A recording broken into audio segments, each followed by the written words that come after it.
Past indefinite tense पहचान, जब हिंदी वाक्य के अंत में था, थी, थे शब्द मुख्य क्रिया के साथ आते हैं तब वाक्य प्रेजेंट इंडेफिनिट में होता है। अब अफर्मेटिव सेंटेंस की अंग्रेजी कैसे बनाएंगे?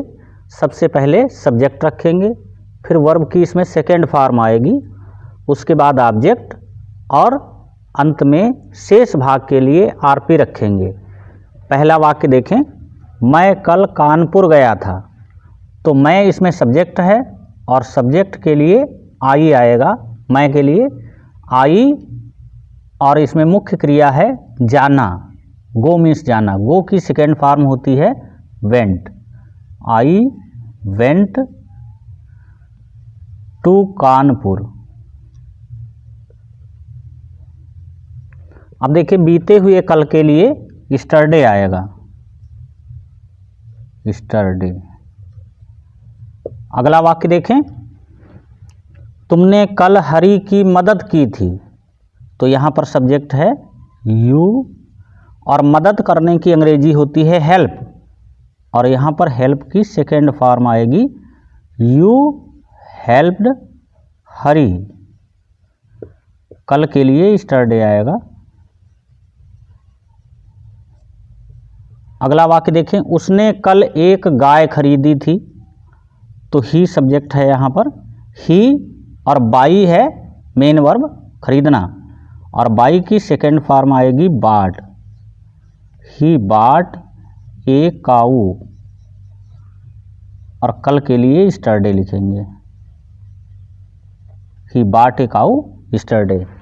नेगेटिव सेंटेंस, अब इसमें सब्जेक्ट पहले आएगा और यदि नहीं शब्द आता है तो उसके लिए डिड नॉट का प्रयोग किया जाता है।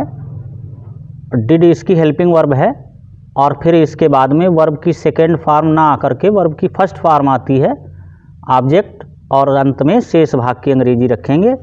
पहला वाक्य देखें, आज सूर्य नहीं निकला था। तो यहाँ पर सब्जेक्ट है द सन और नहीं आया है इसलिए इसकी हेल्पिंग वर्ब डिड आएगी और इसके साथ नॉट आएगा। The sun did not rise, ये मेन वर्ब है, राइज मीन्स निकलना, और आज के लिए टुडे लिखेंगे। दूसरा वाक्य, वे आज आगरा नहीं गए थे। दे सब्जेक्ट है did not go to Agra today. अगला वाक्य देखें, तुमने आज अपना पाठ याद नहीं किया था।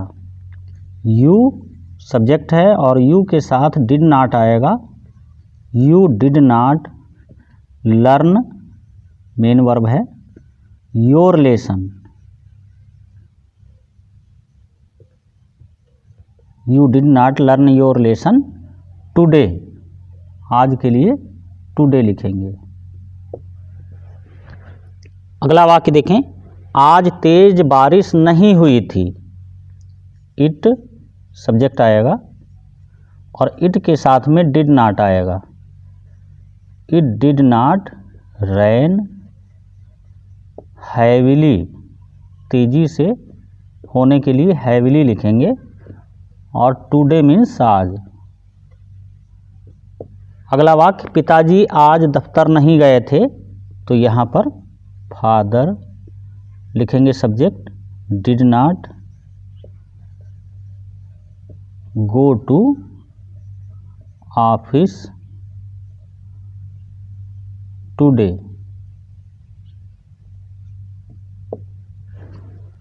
फर्स्ट टाइप इंट्रागेटिव सेंटेंस, वे सेंटेंस जिनमें क्या इंट्रागेटिव वर्ड पहले आता है। तो जब क्या प्रश्नवाचक शब्द वाक्य के पहले आ जाता है तो इस शब्द की अंग्रेजी हम जानते हैं कि नहीं बनाई जाती है, केवल इसकी जगह पर हेल्पिंग वर्ब डिड का यूज किया जाता है। उसके बाद में सब्जेक्ट रखेंगे, वर्ब की फर्स्ट फॉर्म ऑब्जेक्ट, और अंत में शेष भाग की अंग्रेजी रखेंगे। जैसे देखिए पहला वाक्य है, क्या तुमने एक घड़ी चुराई थी। तो यहाँ पर क्या शब्द है ये, और ये इंट्रागेटिव वर्ड है, इसकी अंग्रेजी नहीं बनेगी, इसकी जगह पर डिड केवल रखा जाएगा, डिड। अब इसके बाद में सब्जेक्ट आएगा यू, डिड यू। अब देखिए चुराने की अंग्रेजी होती है steel, STEAL, did you steel A watch, और यहाँ पर इंट्रागेटिव मार्क लगा देंगे।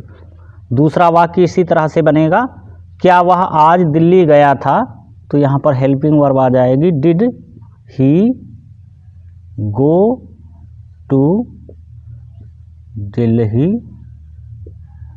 और टुडे मीन्स होता है आज, इंट्रागेटिव मार्क लगा लेंगे।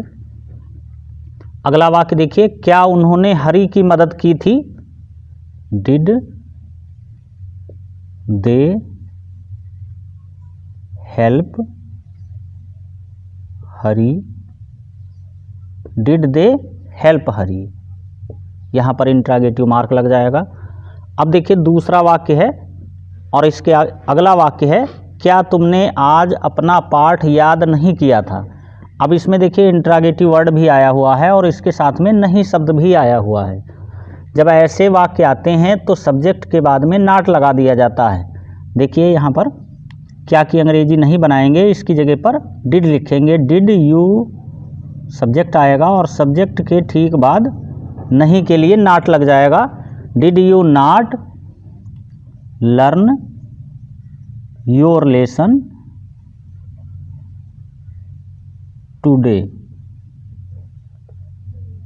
टुडे मीन्स आज, और यहाँ पर इंट्रागेटिव मार्क लगा देंगे। सेकेंड टाइप इंट्रागेटिव सेंटेंस, जब प्रश्नवाचक शब्द वाक्य के बीच में आता है तो इसकी अंग्रेजी सबसे पहले बना करके रखते हैं, उसके बाद में हेल्पिंग वर्ब डिड का प्रयोग होगा, फिर सब्जेक्ट आएगा और वर्ब की फर्स्ट फॉर्म रखेंगे, ऑब्जेक्ट, और अंत में यदि शेष भाग आता है तो उसकी अंग्रेजी रखेंगे। वाक्य पहला देखें, तुम आज कहाँ गए थे। इसमें जो कहाँ शब्द है ये इंट्रागेटिव वर्ड है और ये वाक्य के बीच में आया है, इसलिए इसकी अंग्रेजी सबसे पहले बना करके रखेंगे। यहाँ पर कहाँ की अंग्रेजी होगी वेयर, और यहाँ पर सब्जेक्ट के पहले हेल्पिंग वर्ब आएगी डिड, वेयर डिड, और यहाँ पर सब्जेक्ट है you, where did you go, यानी कि फर्स्ट फॉर्म, और आज के लिए टुडे लिखेंगे और यहाँ पर इंट्रागेटिव मार्क लगा देंगे। दूसरा वाक्य देखिए, राम ने आज क्या खाया था। तो ये क्या शब्द जो आया है ये इंट्रागेटिव वर्ड है और इसकी अंग्रेजी पहले बनेगी व्हाट, और व्हाट के बाद में हेल्पिंग वर्ब आएगी डिड, व्हाट डिड राम, और खाने की अंग्रेजी है ईट टुडे, और यहाँ पर इंट्रागेटिव मार्क लगा देंगे। उन्होंने किसकी सहायता की थी, तो किसकी शब्द ये इंट्रागेटिव वर्ड है और इसके लिए आएगा whom, whom did they help, whom did they help। Sohan ने अपना पाठ याद क्यों नहीं किया था। अब इसमें इंट्रागेटिव वर्ड भी आया हुआ है और इसके साथ में नहीं शब्द भी आया है, और जब ऐसे वाक्य आते हैं तो सब्जेक्ट के बाद में नहीं के लिए नॉट लगा दिया जाता है।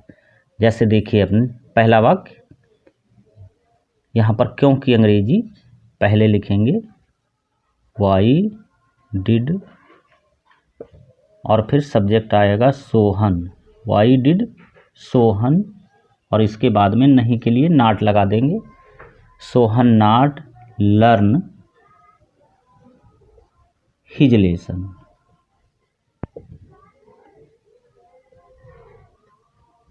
लर्न हिज लेसन, सोहन ने अपना पाठ याद क्यों नहीं किया था, why did Sohan not learn his lesson, और यहाँ पर इंट्रागेटिव मार्क लगा देंगे।